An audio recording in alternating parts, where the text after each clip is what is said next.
Right now, let's welcome back co-host Jeff Small and also our special guest, Laurence Kotlikoff, economics professor at Boston University and also a best-selling author. Laurence, thanks for being here with us today. A great pleasure. Nice to be with both of you. Now, every time I've had you on, I've always picked your brains on Social Security because, as I like to say, you're the guy who actually literally wrote the book on Social Security. But you know what? Today we have more important fish to fry. I want to pick your economics brain about what is going on. Well, how bad do you think this economic fall-off is really going to be when all is said and done and it goes in the history books? I think we're looking at the greatest depression, not the Great Depression, but the greatest depression. We're going to have output drop probably 40% this quarter. That's in 3 months, output will have declined by 40%. In the Great Depression, it took 3 years for output to decline by 26%. So this is a much bigger magnitude problem than the Great Depression. And all the problems of restarting the economy after the economy bottomed out back then are going to reemerge now. But even in spades, because people are going to be very afraid, unless we do some real collective group testing, and I can talk about that in a second, they're going to be very afraid to get back into restaurants and shopping and so forth. Yeah, I know. I've been afraid to even go and get takeout because I don't trust all this, quote, touchless delivery stuff. How about unemployment? We're over 20% right now on unemployment. We were at 25 during the Great Depression. Do you think unemployment's going to surpass that 25% also? Oh, absolutely. We have about 30% of the workforce that can work from home. Maybe that's been up to 40%, but so we're talking about probably 40% at least, or 50% of the workforce not being able to really function. So we need to get the economy back rolling, but there's a very clever way to do this, and I can explain to you if you have a moment. Sure. Do you hear that, Jeff? I do. I'm curious to see what he has to say about how do we synchronize the economic recovery, because it's really an unsynchronized event since we're dealing with data that we don't have yet, and we're in this unknown territory. So, Laurence, if you could shed some light on that, I'm waiting with breathless anticipation. I will do, Jeff. So here's an idea. It goes back to what scientists have been doing with testing going back to the 40s. And it was actually developed, this technique was developed by an economist named Robert Dorfman, professor of mine, when I was in grad school. So the idea is this: you take the something like 60 or so households, you swab them, and you put all their swabs together in one test tube. I'm telling you this heuristically. So you test 62 households with one test.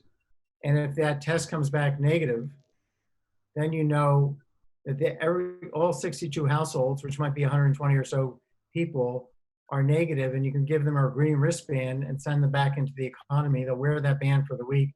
That's the color of the week. Next week it turns brown. So next week they have to go back and get a brown wristband, be retested. All voluntary.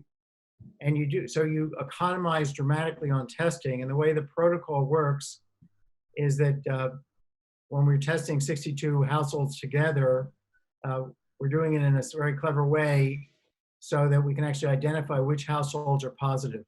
And those households are quarantined. So the idea is to capture, contain the virus, free everybody who's healthy, capture, lock down the people that are sick.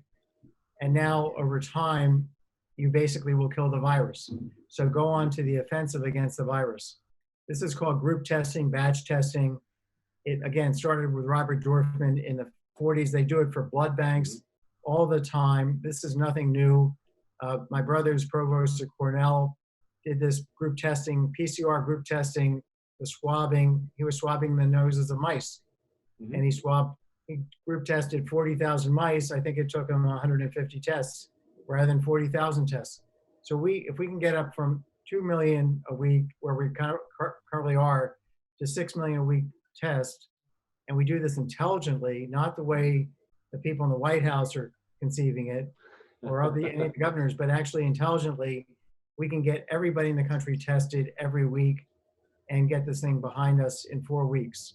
We will have 96% of the households freed And there are columns on my website, kotlikoff.net. I'm going to put another one up today or tomorrow about group testing.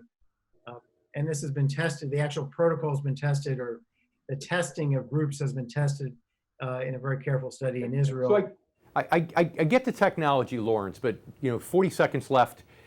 Is that realistic in our country? Heck, when this total quarantine occurred, we didn't lock anybody down. So in order to do that, wouldn't we have to take a more draconian measure and literally say to those households that test positive, it is illegal for you to leave your home, you cannot leave? And if so, will we ever do that? If you don't have a green wristband, the stores can say, please don't come into the store unless you have a green wristband. So the whole thing becomes voluntary. I want to be tested so I can go to work. I want to be tested so I can go to class. I want to be tested to go shopping or to the restaurant. And then I know that when I go into a restaurant with my green band and I see everybody else there with their green band, I know it's safe. And I know the waiters have green bands. Then you're in a different world. Now you've contained and you're able to kill the virus. Well, the whole idea behind that is to bring the consumer back and give them an element of safety so they can walk into that store, so they can be a consumer again. The doctors in the White House, it seems like Fauci and Bricks, have no real concept here of economics and what's going to be needed to really get the economy rolling again. And that is exactly what you just said, Jeff, which is confidence that people will know that it's safe to go and shop, go into a restaurant. So bottom line, 20 seconds left. You believe that it can work even without the legal reinforcement here in our great country, the land of the free and home of the brave? I think make it voluntary, give them the band, and then it will naturally take off by itself. And you have them tested in CVS and Walmarts, or the National Guard have a testing booth down the street. Yep. There's a zillion ways to do this. You just need some leadership. Laurence, thanks so much for being part of the show once again. We really appreciate it. And you stay with us too. We have much more coming up.